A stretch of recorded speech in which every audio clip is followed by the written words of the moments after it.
Hey guys, here's another video update for Journey for the Crown. And in this video, I'm going to talk about a new asset that I purchased called A-Star Pathfinding. And the reason why I went ahead and purchased this was I was having issues with Unities Navmesh and it's being so laggy. When I started developing some of these larger scenes, I had issues with how much delay there was between issue commands and movement commands. So it was just not going to work for this game. So I went ahead and located this new asset that essentially is a way better version of a pathfinding system that Unity offers. It's quite similar. There are 5 different types of pathfinding systems you can use to bake your scene.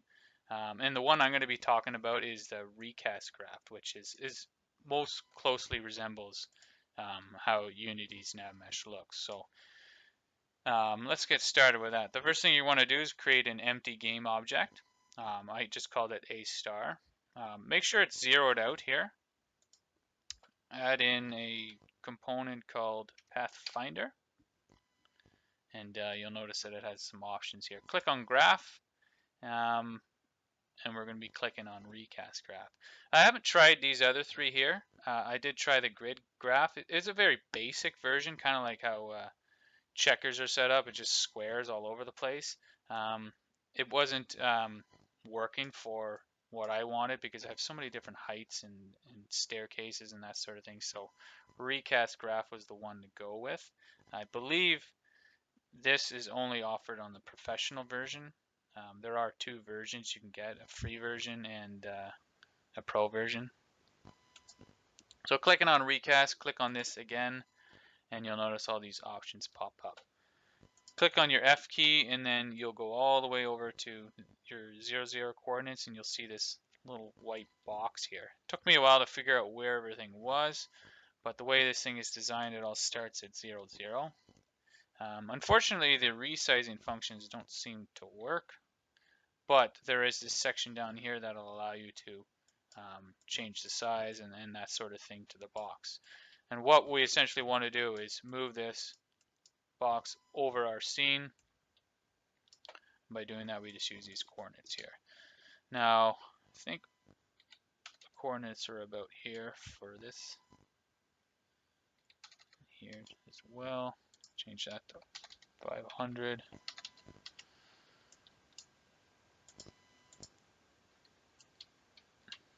We'll see how that fits. Well, not quite, but close.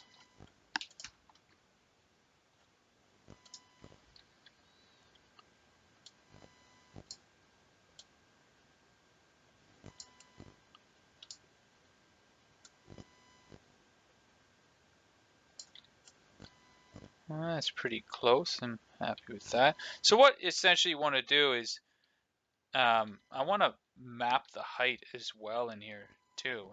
And one trick I really wanted to do was I don't want anything underneath the water to be walkable.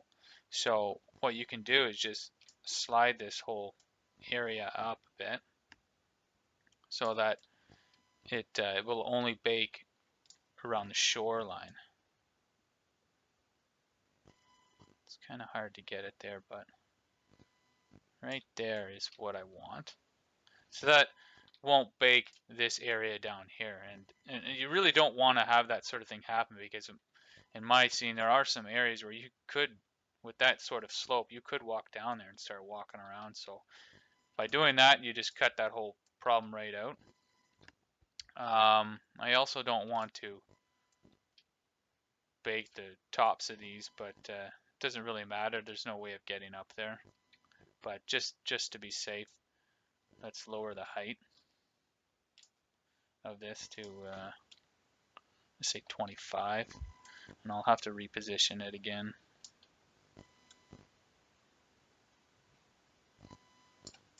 Yeah, that's perfect. Okay, so let's hit scan, which is essentially baking it, and we'll see what happens.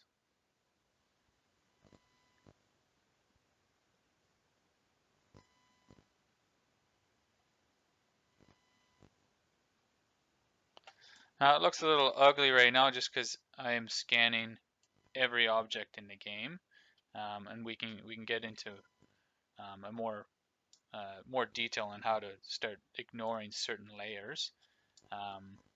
So that looks pretty good. There is this show surface button, which I find it looks a lot easier to see what's being baked and what's not. I should mention that certain areas like this, I had developed an invisible object, which is just using a standard shader with the alpha set to 0,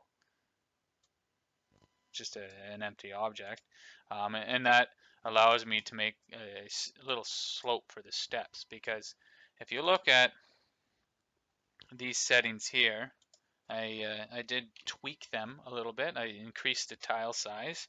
I also set the minimum region to 1. These two here are essentially going to stop you from walking over certain things like walls. Now you don't want to have them too high, but I did find a walkable height of 2 and a walkable climb of 1 was all around really good.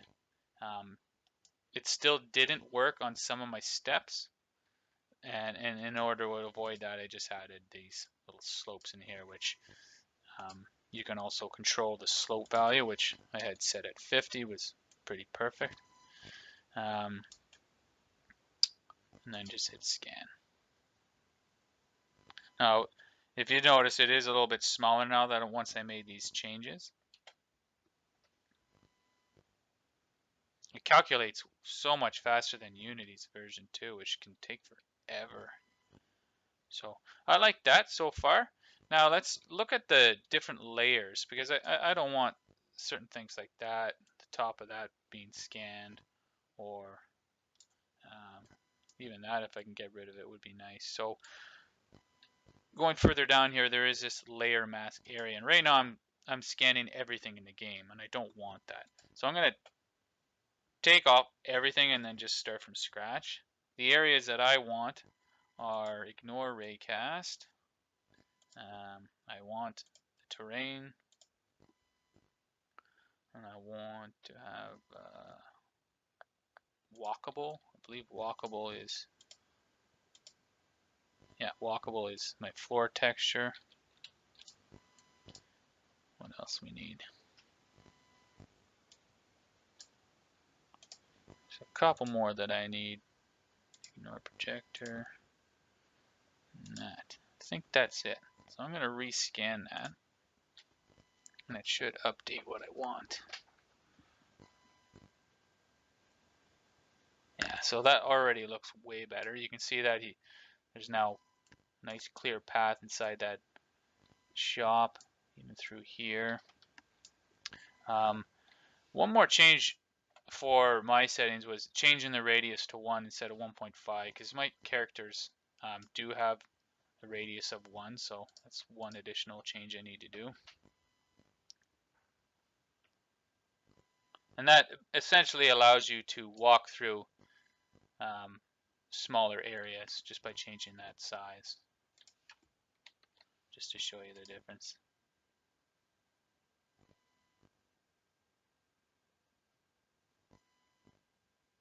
So just a little bit slimmer when you crank that up. So that's all you really need to do for baking in Navmesh. And just like I was saying earlier, using empty game objects with a transparent or a standard shader set to 0 alpha just gives you a really easy way of building yourself bridges. And I did that over here as well, because there was some tapering in here that was blocking the Navmesh from connecting. So that's a very simple way of getting something to work. You're definitely going to have little things that you have to fix up, and that was also very normal with Unity's Navmesh too. Tons of little things you had to fix up. So that's how you set up the actual terrain. Now I'm going to show you how to set up your NPCs and your characters. So let's use this guy here. First thing you want to do is remove the Navmesh agent and the rigid body.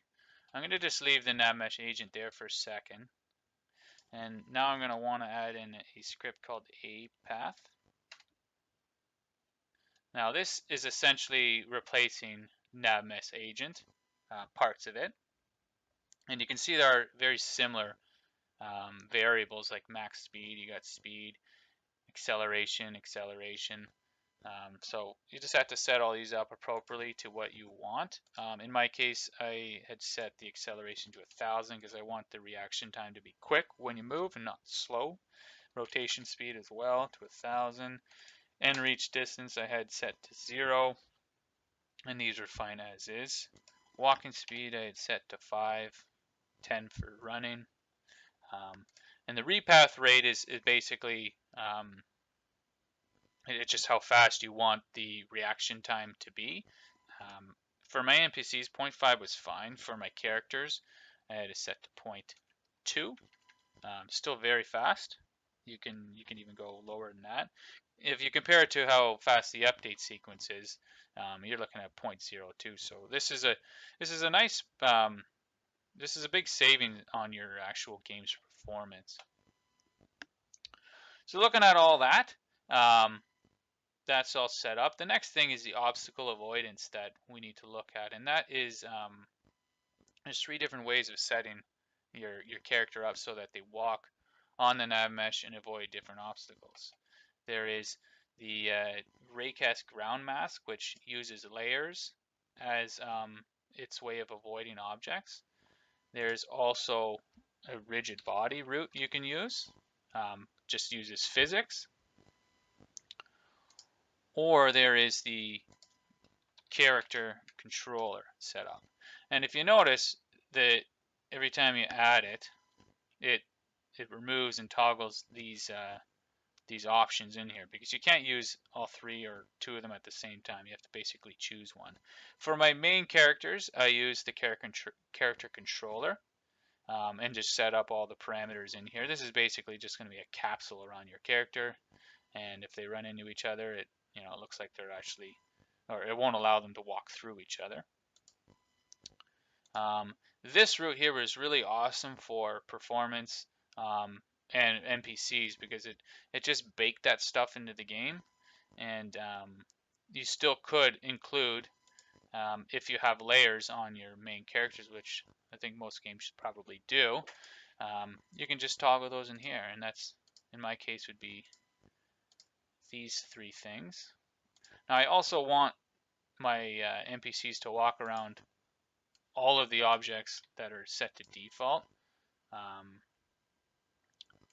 So this will include everything that's not baked. So if it's baked, like for instance this is baked, you don't even have to worry about it. He's not going to walk through it. He's just going to go around it. So these are like, it's like a level up of pathfinding. And so these 3 would be my characters, and default just of all the little things that I didn't feel like including. So that should be all set up. I do want to include the terrain and the walkable, and that should basically work. Let's remove the Navmesh agent now. I'm going to hit save, and let's see if this runs. Oh, I'm going to have to attach a script there I didn't bother doing. Alright, so I just have to fix this error, and that is I just need to attach this script to the NPC controller.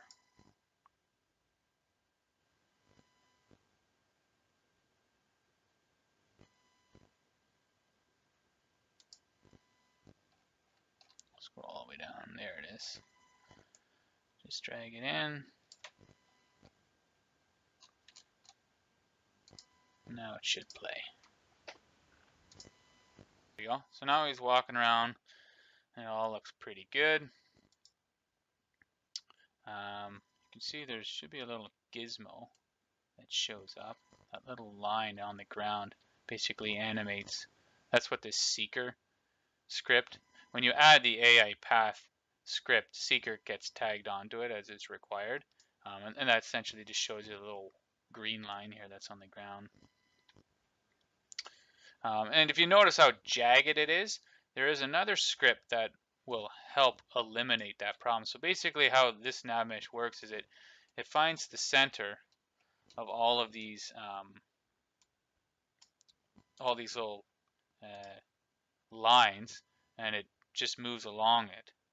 So in order to fix that problem, we add in one more script called Recast Modifier, and now it'll smoothly blend that line between all these different segments. And there's two ways to set it up. You can use physics, which I found still wasn't very smooth. I wanted it to actually listen to, like, basically this one is using physics to blend itself around. Untick that and then use the graph, and it's even smoother now. It's actually paying attention to all these little tiles. So that's a simple way to have that set up where it's nice and smooth and he walks around everything. So that's how you set up your characters. The next thing I want to show you is how to solve another problem that I ran into, and that was where I can't use the raycast ground mask for ignore raycast. I use that for all of my trees and other objects that I need to walk through. And if I was to do that, it would cut out this whole box, and it just wasn't going to work because I need to be able to click through it. So there was another way of doing that, and that is by let's just click on this tree here, and I'll show you. You can actually cut a hole out of the Navmesh, so your NPCs and your characters will simply just walk around it like it is an obstacle. And let's see what it looks like.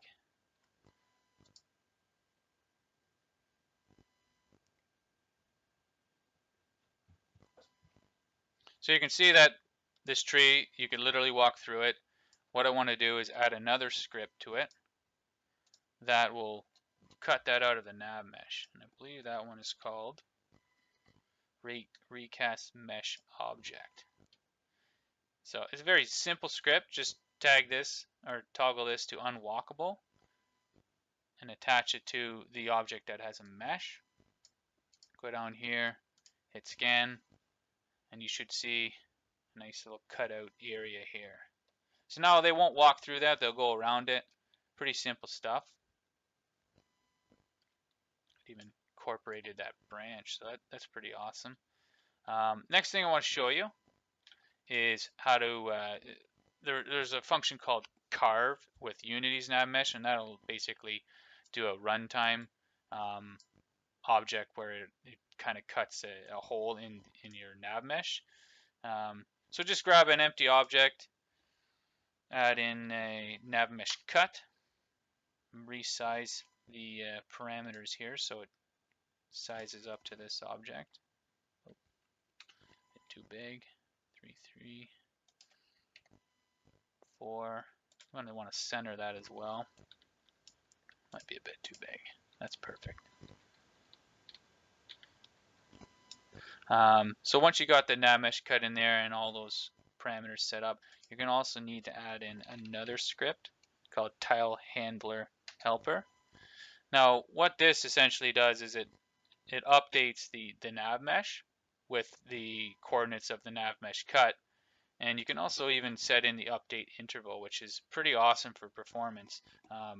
You think about things like doors or sliding walls. It doesn't have to be really low, so you could set it to 2, and that'll be easy on your computer while it's calculating all that stuff. Let's hit save, and let's run this and see what happens.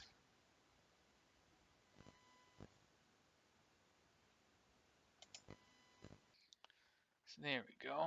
Let's move that around. Oh. So you can see every 2 seconds cuts a little square into the ground, and now anybody that's walking near that spot won't be able to walk through it anymore. You change the speed of it. Let's just crank it to 0.2, and now it's even faster. So pretty cool stuff. Definitely going to be using that sort of function for doors and secret stuff, all that cool things. So I hope you guys like this video. If you have any questions, be sure to say something in the comment field below.